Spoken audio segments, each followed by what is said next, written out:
What is your Tinder horror story? It ended up being a double date with his mom and her OkCupid date.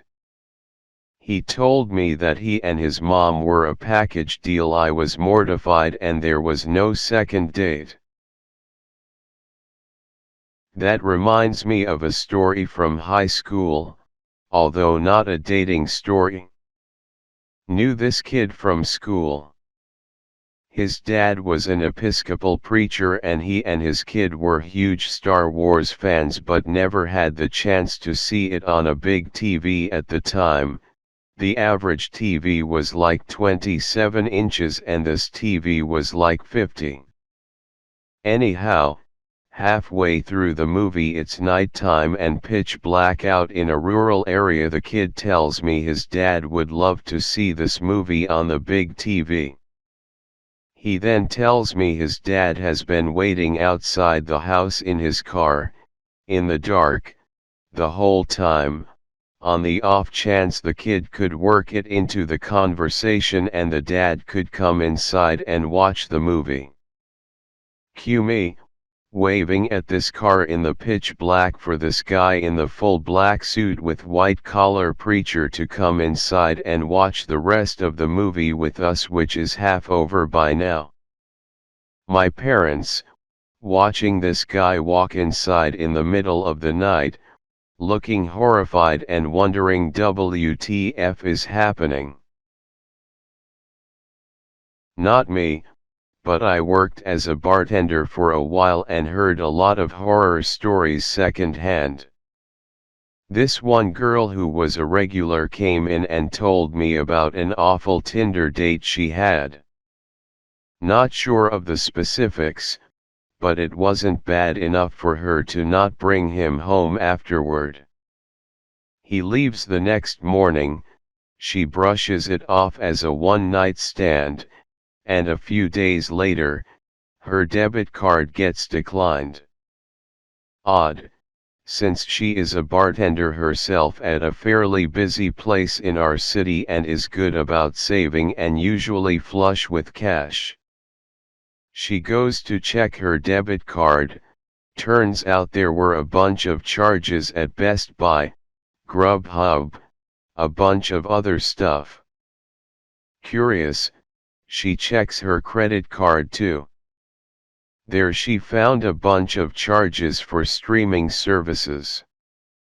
Netflix, Hulu, Sling, everything. She goes to confront the guy and finds out he deleted his profile. But she remembers a friend they had in common on Facebook. She reaches out to the mutual friend to try and track him down and it turns out he did the exact same thing to that mutual friend. Not sure if what the outcome was, but she was out for blood after a mediocre hookup turned into a serious case of identity theft. I went on a date with this guy who I didn't really have anything in common with but thought I'd give him a shot anyways.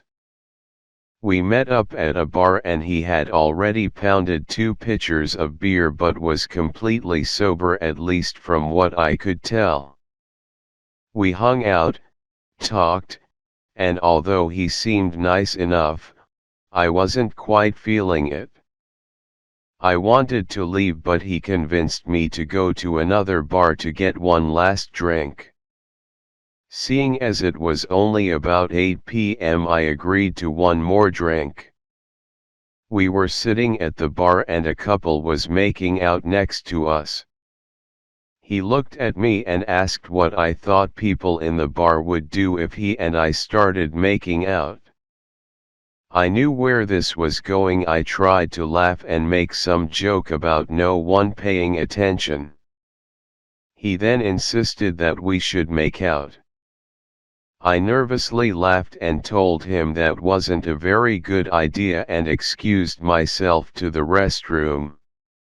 I came back to the seat and he had a shot waiting for me and insisted I drink it. No shot for him, just me. I declined and he got really upset and said he was ready to go. At that point in the evening he had consumed 2 pitchers of beer, 4 margaritas, and 2 more pints, yet displayed no sign of being intoxicated. Nonetheless, I knew there was a lot of alcohol in his system and asked if he thought it was a good idea for him to drive. He got extremely defensive and said he was fine. We exited the bar and he took off in the opposite direction. When I got home I texted him just to make sure he was okay because had so much to drink.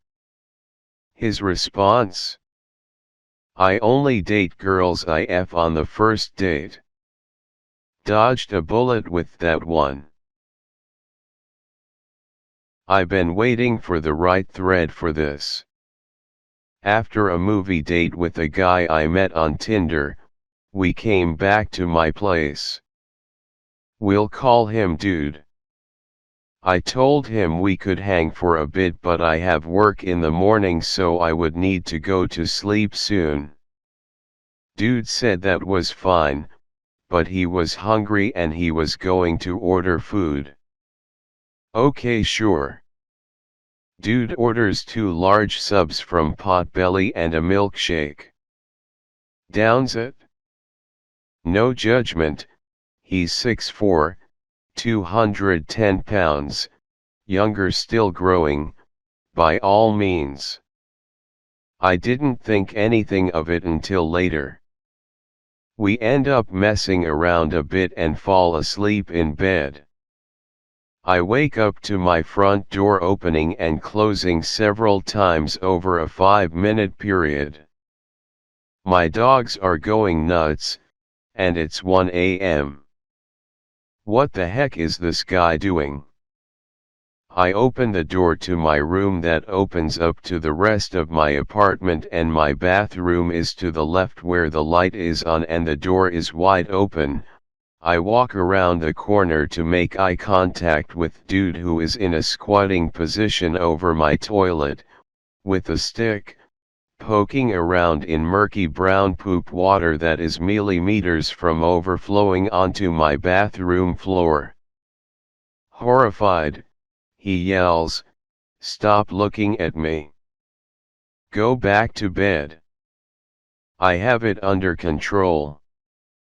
I'm still waking up trying to understand what I'm seeing and what's going on, and I just start nervous laughing. I don't know what else to do.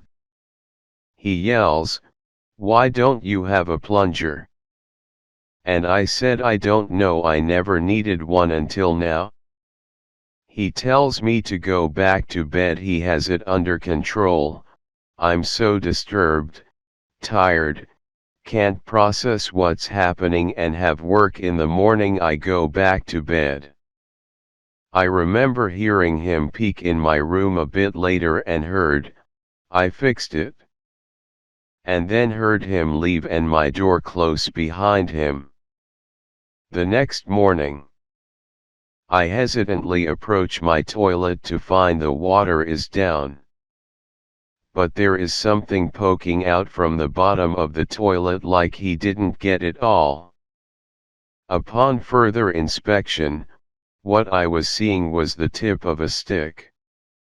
Some gloves, towels, and barbecue tongues later, I pulled out approximately 3 foot of stick from my toilet that had broke off, followed by several other stick fragments. Dude had broke several sticks. I heard my door open and close so much, because he was going outside to look for a stick. One would break, he'd go get another. Dude had left drip of poop water stains all over my bathroom floor.